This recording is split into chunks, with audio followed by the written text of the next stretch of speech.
What's going on, everybody? Time for another installment. Now, this one is from my CO days, my correction officer days.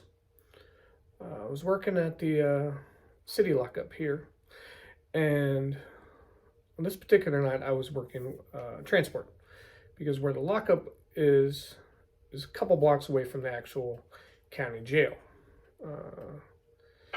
The people who either have high-level felonies or who see the judge and get a bond, they go over to the jail. We transport them. Normally, we would take 8 to 10 people at a time.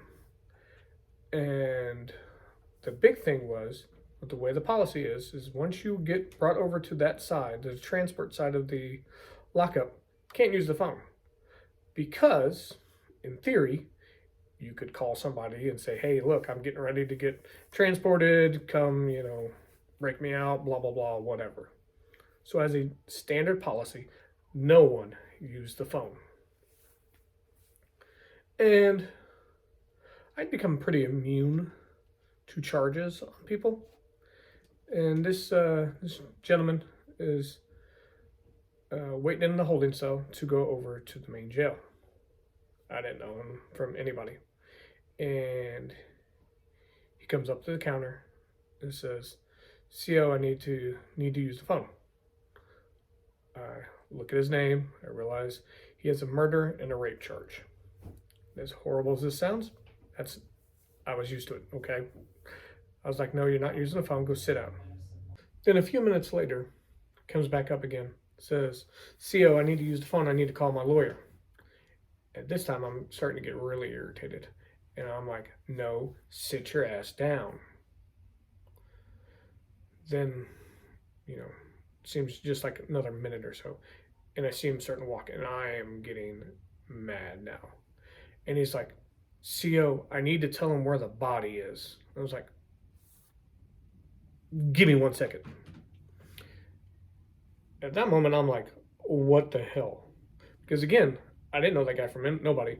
All I knew is his charge was a murder and rape.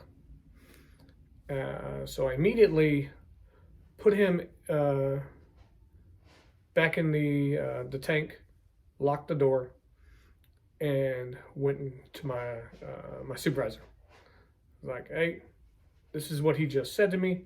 What do I do? What's what? I never had somebody do that before. And she was like, okay, well, now we are going to call the detectives, and we're going to have them come down immediately, and then you're probably going to have to write a statement. Like, too easy.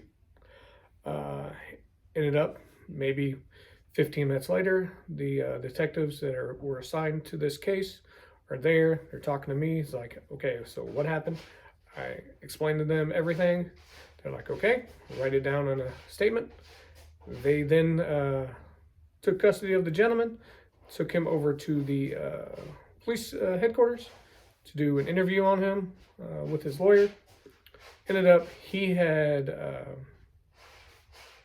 raped and murdered a little kid. And had decided that, okay, I need to tell him what about everything. So that's where we ended up on that day. That was a pretty interesting event. Never had anybody do that one before. The things that we see. Talk to you guys here on the next one.